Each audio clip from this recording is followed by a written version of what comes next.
नमस्ते आप सभी को। मैं रीना ढिल्लो एक बार फिर से स्वागत करती हूं आपका अपने YouTube चैनल हिंदी विषय श्रृंखला में।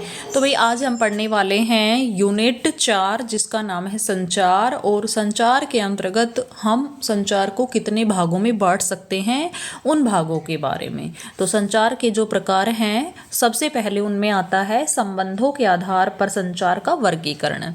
अब संबंधों के आधार पर किस प्रकार से? अवैयक्तिक, जिसमें केवल एक ही व्यक्ति होता है और वह स्वयं से बात करता है। ठीक है, मन मन में कुछ सोचता है, अपने ईश्वर को धन्यवाद करता है, शिकायत करता है, तो वो होता है अवैयक्तिक।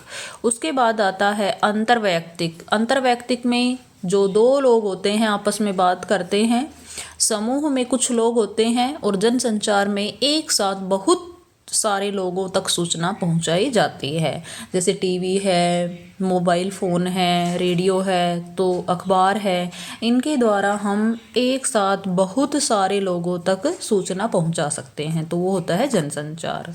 फिर आता है चैनल के आधार पर वर्गीकरण। तो ये दो प्रकार का होता है, शाब्दिक और अशाब्दिक। शाब्दिक में मौखिक संचार होता है, जिसमें हम बोल कर के अपने विचार प्रकट करते हैं, और लिखित में हम लिख कर के और फिर अपने मन के विचार हैं वो दूसरों तक पहुंचाते हैं।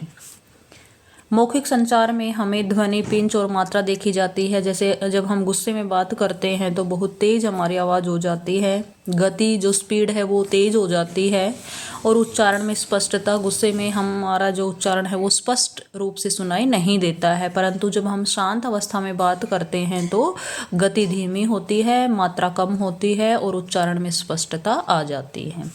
फिर आता है अशाब्दिक। अशाब्दिक में शब्दों का खेल नहीं होता है, केवल जो शारीरिक मुद्राएं हैं, हमारी वेशभूषा है, उनके माध्यम से ही हम अपने विचार प्रकट करते हैं। तो ये नीचे देख लेते हैं अशाब्दिक संचार में किस तरीके से कौन कौन से जो नाम आते हैं। काइनेसिक्स, जिसको मेटा संचार, पैरालिंग्विस्टिक। काइनेसिक्स में शरीर की भाषा काम करती है। शरीर की भाषा हमारी 55% काम करती है, और जो हमारे बोलने का जो लहजा होता है वो 38% काम करता है, और जबकि जो शब्दों का खेल है वो केवल 7% रहता है। मेटा संचार में जो चेहरे की अभिव्यक्ति और पहनावा काम करता है, तथा साथ में लहजा भी उसको आगे बढ़ाता है। और पैरालिंग्विस्टिक में शब्द किस प्रकार से कहे गए हैं कि कई बार हमारी कोई बात किसी को बुरी लग जाती है तो हम कहते हैं कि मैंने तो सिर्फ इतना कहा था, लेकिन इतना किस तरीके से कहा था वो ज़्यादा देखने वाली बात होती है। और संचार में भाई 3 वी काम करती हैं, वर्बल, वोकल और विजुअल। ये मोस्ट इम्पोर्टेंट हैं, इनको आप लिख लेना कि जो 3 वी हैं वो किसको दर्शाते हैं, तो वो वर्बल, वोकल और विजुअल को दर्शाते हैं। अन्य अशाब्दिक संचार हैं ओकुलिसिक्स, जिसमें हम अपने नेत्र या पलकों का प्रयोग करते हैं। प्रोसेमिक्स में स्थल का उपयोग किया जाता है, कि जिस प्रकार से प्रधानमंत्री की साइड वाली कुर्सी पर यदि कोई व्यक्ति बैठा है तो वो वास्तविक रूप से पावरफुल है।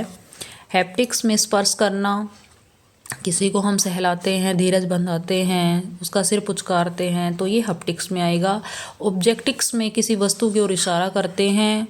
पैरोनिक्स में किस समय क्या बात कहनी है ये देखा जाता है।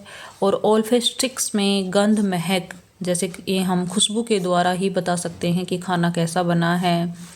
उसके बाद आता है हमारा गुस्ट्रिक्स, स्वाद का प्रयोग। जिह्वा के माध्यम से हम अपने जो उसका स्वाद ग्रहण करते हैं वो गुस्ट्रिक्स में आता है। इसके साथ ही हम जो उद्देश्य और शैली के आधार पर वर्गीकरण है तथा दिशा के आधार पर वर्गीकरण है ये और पढ़ लेते हैं। उद्देश्य के आधार पर औपचारिक और अनौपचारिक। औपचारिक आपको समझ में आता है जो भी हमारे ऑफिशियल काम होते हैं, जैसे स्कूल है, कॉलेज है, यूनिवर्सिटी हैं, या कोई भी सरकारी कामकाज होने वाले जो कार्यालय होते हैं वहाँ पर औपचारिक होता है। अनौपचारिक में हम अपने जो नाते रिश्तेदार हैं उनके साथ जो बात करते हैं। अगला आता है दिशा के आधार पर वर्गीकरण। यह भी 3 प्रकार का होता है, लंबवत, क्षैतिज और तिर्यक। अब देखो लंबवत में क्या होगा, प्रिंसिपल, टीचर और स्टूडेंट, ऊपर से नीचे, नीचे से ऊपर होता है ये। उसके बाद में क्षैतिज होता है इस तरीके से कि 2 टीचर हैं आपस में बात करते हैं, मान लीजिए एक साइंस का टीचर एक हिंदी का टीचर है, तो वो आपस में कॉन्वर्सेशन करते हैं। तिर्यक में होता है तिरछा, कि जैसे कि कोई हिंदी का प्रोफेसर है, हिंदी का एचओडी है, वो दूसरे सब्जेक्ट मान लीजिए साइंस का कोई टीचर उससे बात करता है तो वो आ जाता है हमारा तिर्यक में, मतलब तिरछा।